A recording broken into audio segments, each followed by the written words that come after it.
अगर आप खुद को थका हुआ महसूस करती हैं, सबके लिए जीते जीते खुद को भूल गई हैं, या इस उम्र में अपनी ज़िंदगी को फिर से संवारना चाहती हैं, तो ये वीडियो आपके दिल को छू जाएगा। जी हाँ दोस्तों, आज का व्लॉग उन हाउसवाइफ के लिए है जो एक उम्र 30 से 40 के बीच में है और वह अपने आप को भूलती जा रही हैं, और सिर्फ यह वीडियो आप लोगों के लिए है। यह 30 से 40 के बीच का जो पड़ाव होता है वह बहुत हम हाउसवाइफ के लिए बहुत ही, समझ लीजिए, क्रिटिकल मोमेंट होता है कि एक लेडीज़ या तो हाउसवाइफ या तो उनके बच्चे हो गए होते हैं या फिर वह फैमिली में रिस्पॉन्सिबिलिटी निभा रही होती है। ये जो पड़ाव होता है ना, बहुत ही मुश्किल भरा होता है। तो इन्हीं पड़ाव पर हम कुछ छोटी छोटी बातों को ध्यान में रखेंगे तो हमारा भी अपना भी कुछ वजूद रहेगा और हम भी अपनी ज़िंदगी में अपने लिए भी समय निकाल सकेंगे। तो आज मैं वही छोटी छोटी बातें आप लोगों से शेयर करना चाहती हूँ कि जो एक हाउसवाइफ अपने लिए भूल चुकी है, क्योंकि अपने लिए भी अपने आप को सकारात्मक रखना बहुत ज़रूरी है। हम परिवार के लिए करते करते अपने आप को भूल जाते हैं कि हाँ, हमें अपने लिए भी समय देना ज़रूरी है। तो आज मैं कुछ छोटी छोटी बातों को आप लोगों से शेयर करना चाहती हूँ, जिससे हम हाउसवाइफ अपने आप को भी महत्व दे सकें। इस उम्र में पहली और सबसे इम्पॉर्टेंट बात हम महिलाओं में यह होती है, हम हाउसवाइफ में यह होती है कि इस उम्र में ज़्यादातर लोग खुद को, अपने आप को कम समझने लगते हैं। सोचते हैं कि अब क्या ही हम कर सकते हैं, अब मेरी उम्र ही क्या रह गई। नहीं जी, ऐसी बात नहीं है। हमें ये नहीं सोचना चाहिए कि अब हमारी उम्र बीत गई। हमें ये सोचना चाहिए कि हम क्या कर सकते हैं। हमें ज़रूर कुछ ना कुछ प्रेरित होकर सीखना चाहिए। दूसरा है, शरीर की आवाज़ को ज़रूर सुने। ये उम्र ऐसा होता है कि हाउसवाइफ इतना वर्कलोड ले लेती हैं कि उनके अंदर थकान, चिड़चिड़ापन ये स्वाभाविक ही होता है। लेकिन हमें अपने शरीर को भी ध्यान में रखना है।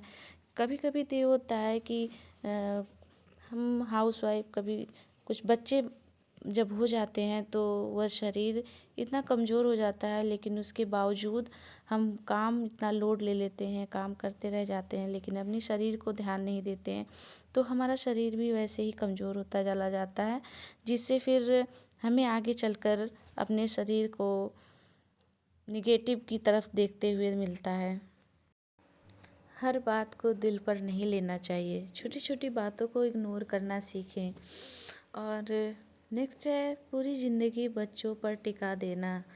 हमें अपनी ज़िंदगी का कुछ हिस्सा अपने लिए भी निकालना चाहिए, थोड़ा सा समय अपने लिए भी निकालना चाहिए। बच्चों में थोड़ा सा गैप रखना चाहिए, क्योंकि बच्चे जब बड़े हो जाएंगे ना, तो वो अलग ही दुनिया बना लेंगे और आप अकेले रह जाएंगी। तो इसलिए बच्चों के बीच में भी थोड़ा गैप रखना बहुत ज़रूरी है। कहते हैं कि ज़िंदगी की पूरी कमाई तो बच्चे ही होते हैं, लेकिन अपनी खुद की एक छोटी सी कमाई बनाना बहुत ज़रूरी है। ऐसा नहीं है कि किसी की कमाई से ही घर चलेगा, या फिर यूँ कहें कि हमारे कमाई से ही घर चलेगा। लेकिन कुछ ना कुछ अपनी लाइफ में खुद के लिए ज़रूर करें, कुछ ना कुछ अपने सेल्फ के लिए ज़रूर करें। इससे आपका आत्मविश्वास बढ़ेगा और आपको अंदर से जो खुशी मिलेगी ना, वो आप ही से समझ पाएंगी, और उसको कोई नहीं समझ पाएगा। और ना ही आप वह खुशी जो है ना, वो किसी से आप शेयर कर पाएंगी।